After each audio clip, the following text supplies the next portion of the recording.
tempos de violência, em tempos de crises, em tempo de dores, em tempos de dificuldades e rejeições, são os melhores momentos para Deus levantar homens e mulheres extraordinários. Beto, mude a música. Vem comigo agora para uma viagem. Entre comigo agora na grande cidade de Chicago.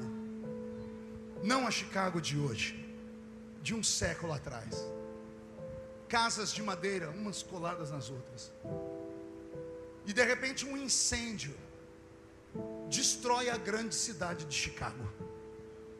O único prédio que fica de pé é uma paróquia, uma pequena igreja, dirigida por um pastor extremamente obeso. Seu nome, Dwight L. Moody. Quando a cidade incendiou e a paróquia dele ficou em pé, ele entrou dentro do quarto dele e disse: Deus, a cidade vai vir aqui, vão achar que eu amaldiçoei ela, vão me matar. Eu preciso de algo que mude, não só a minha vida, mas a cidade toda. Moody conta que ele estava ajoelhado e veio um vento. Vou esperar os irmãos sentarem aqui que estão chamando bastante atenção. Veio um vento, bateu no peito do velho Moody. Ele ficou tão desacorçoado, ele perdeu o controle no corpo. Ele se entalou debaixo da cama, porque era muito gordinho, ficou travado. E quando aquele peso da glória veio sobre ele, ele começou a orar dizendo: Deus, tira, tira, porque eu vou morrer. Ele saiu de debaixo da cama. E o primeiro culto que ele foi pregar, ele pregou o mesmo sermão de sempre. Só que enquanto ele pregava, houve algo sobrenatural na igreja. As pessoas vieram no fim do culto abraçar ele, dizendo assim: que mensagem foi essa? E ele não entendeu nada. E ele dizia: mas é a mesma mensagem que eu prego sempre. Ele começou a ganhar almas. Antes da morte, Moody levou aos pés da cruz 1 milhão de almas. Um homem sozinho, que não tinha internet nem televisão. 1 milhão de pessoas. Tudo porque um dia o vento soprou onde queria. Vem comigo para uma ilhazinha nos Estados Unidos, no estado de Massachusetts, chamada Ilha de Martha's Vineyard. Eu prego lá todos os anos. A Ilha de Martha's Vineyard foi conhecida como a Ilha de John Wesley, o pai do avivamento da Nova Inglaterra. O dia que eu fui em Londres, na casa de John Wesley, eu confesso a vocês, eu ria demais da conta. Pergunte por quê. A casa dele é um museu hoje. Aí você vai ver a roupa dele. A roupa de John Wesley veste uma criança de 8, 9, 10 anos. Ele era nanico, extremamente pequeno. O sapato dele era, no Brasil seria o número 33. E quando a gente ouve falar de John Wesley, a gente fica apavorado. Aí lá na ilha de Martha's Vineyard, há 80, quase 90 anos atrás, quando os Estados Unidos da América ainda tinham um ensino religioso, porque depois veio uma senhora O'Neill que abriu um processo na Suprema Corte e arrancaram a Bíblia das escolas e a oração das escolas. Nessa época ainda podia. As professoras levaram as crianças de Boston para a ilha de Martha's Vineyard. E lá na ilha mostraram para as crianças a casa do grande evangelista John Wesley, que numa época de inverno, em cima do cavalo, conseguiu levar 10 mil pessoas para aquela ilha para orarem por um avivamento pelo mundo. Um inverno inteiro, 3 meses, 10 mil pessoas deixaram as suas vidas para correr atrás daquele nanico, só para orar. Não eram pregações efusivas, não tínhamos, era só oração. E os Estados Unidos da América mandaram o maior número de missionários para o mundo, tudo graças a John Wesley. Há 90 anos atrás quase, as professoras estavam com as crianças na ilha. E de repente, a professora leva um grupo de crianças na casa onde John Wesley ficava na ilha. E ela sobe no segundo andar e abre a porta do quarto de John Wesley, uma cama muito pequena. E a professora disse: Wesley dormia do lado de lá da cama, exatamente para chamar a atenção das crianças.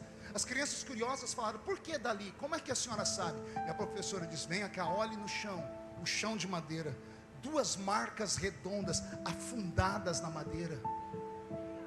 E as crianças disseram: como ele fez isso? E a professora: joelhos dobrados.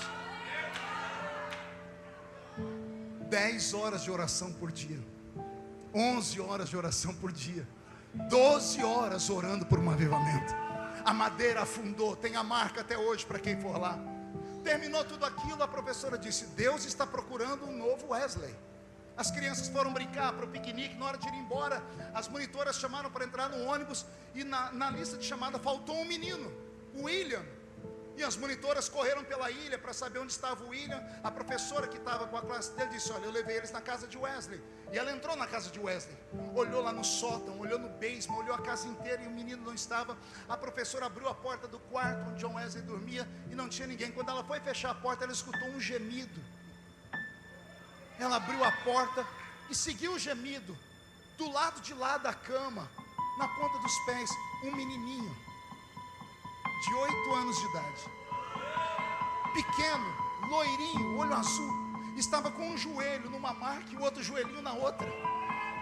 E como ele estava todo desconfortável, ele ficou menor que a cama, por isso que ninguém via. E a professora começou a ouvir a oração dele, e ele com as mãozinhas grudadas, chorando, dizendo assim: papai do céu, me transforma no novo Wesley. Eu me emociono porque eu tive a oportunidade de vê-lo vivo. Fui uma vez ver ele pregar num ginásio, não entendi nada, porque ele pregou uma mensagem tão sem açúcar. Pregou uma mensagem que qualquer criança da Assembleia de Deus prega. Mas quando fez o apelo, o estádio inteiro desceu aos prantos.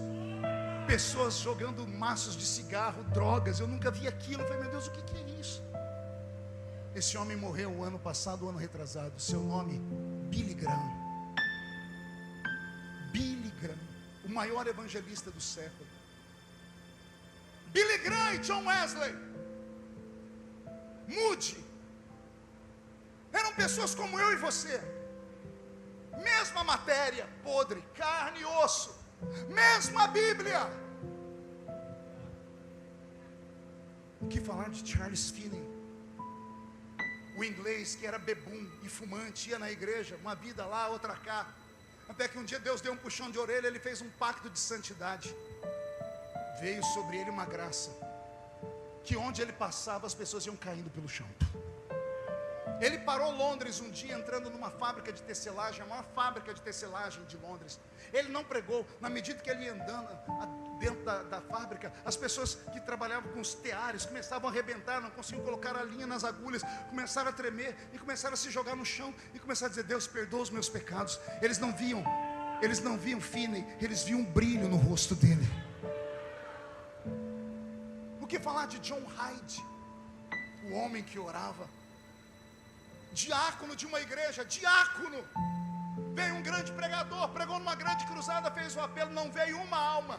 O pastor da igreja ficou tão envergonhado que pegou o pior diácono que ele tinha. Ô João, vem fazer uma oração. John Hyde começou a orar. Ele orou por 3 horas. Quando ele abriu os olhos, tinham mais de 5.000 pessoas ajoelhadas na rua. Ele orou tanto que o coração dele mudou de lugar. Porque a oração compunge, ela arrebenta a pessoa por dentro. Ele orou tanto que o coração dele saiu do lugar da esquerda e foi parar no lado direito. O que falar da senhorita Kathryn Kuhlman? Uma mulher que passou por problemas que você jamais imaginaria. Destruiu um casamento. Não era o dela, o de outra pessoa. Ao ponto dos Estados Unidos nunca mais deixar ela pregar. Até que um dia ela entrou no quarto, viu o que ela tinha feito, pediu desculpa ao rapaz que ela tinha casado, se divorciou dele, botou um anel no dedo, passou a usar uma roupa comprida e disse: agora eu vou viver só para Jesus. Não deixava ela pregar, então ela começou a pregar na rua. A senhorita Kathryn Kuhlman foi a única mulher do mundo que parou Las Vegas. Fez uma cruzada em Las Vegas uma noite, todos os cassinos pararam, os prostíbulos pararam. Naquela noite, mais de 100 paralíticos abandonaram suas cadeiras de roda.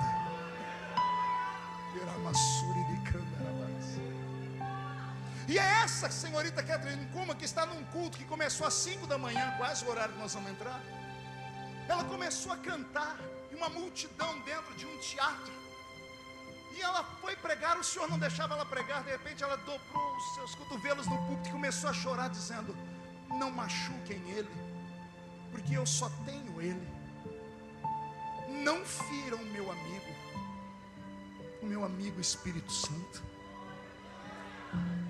E ela começou a falar do Espírito Santo com tanta intimidade, que no meio da plateia tinha um garoto gago. O corpo dele, ele conta, ficou todo arrepiado, porque parecia que uma energia havia entrado dentro dele. Ninguém tinha paciência de conversar com ele, porque ele era extremamente gago. Ele voltou para casa sem conversar com a senhorita Ancuma. Ela não pregou nada, o corpo daquele jeito. Ele foi para o quarto dele à noite, dormia junto com o irmão em uma cama de beliche. Ele dormia no andar de cima do beliche.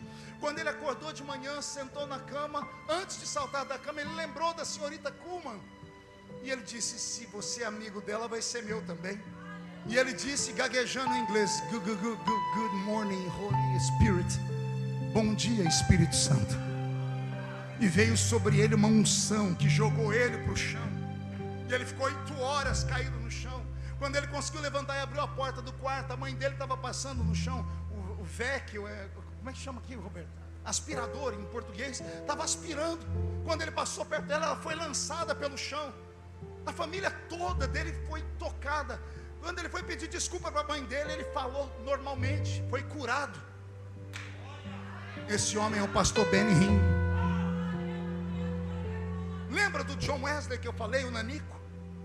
Ele se candidatou para ser missionário das missões batistas, mas ele não passou no crivo de um psicólogo. Indeferiram o pedido dele porque ele era desequilibrado. Ora, todo baixinho, invocado. O nanico Wesley não passou no crivo porque pensou que ele tinha problema mental, que ele era muito expansivo, que ele era sanguíneo, colérico. Ele entrou na casinha de madeira dele aos prantos, se trancou no quarto e começou a esmurrar a parede, dizendo: ou o Senhor me usa, ou o Senhor me mata. Ou o Senhor me usa, ou o Senhor me mata. Até que um barulho dentro do quarto dele, o irmão dele que estava do lado de fora, Charles Wesley, abriu a porta do quarto para ver o que era e viu John Wesley caído no chão, estatizado, tremendo. Ele tocou no irmão dele, o que estava no irmão dele pegou ele. E ele disse: o que foi, John? Ele disse: eu estava orando e saiu da parede um vento que bateu no meu peito e me jogou para trás. John Wesley levantou e começou a pregar na rua. Não me pergunte como. Ele pregava para 20 mil pessoas sem microfone. Sem microfone. A rainha da Inglaterra chegou a escrever: eu tenho mais medo dos joelhos de John Wesley no chão do que todo o exército da França de pé contra a Inglaterra. Eu não sei se você está sentindo. Essa vigília não é normal. Eu estou falando, estou vendo pessoas cansadas, abrindo a boca de sono, e é natural. Mas eu estou vendo pessoas chorando. Pessoas que já viram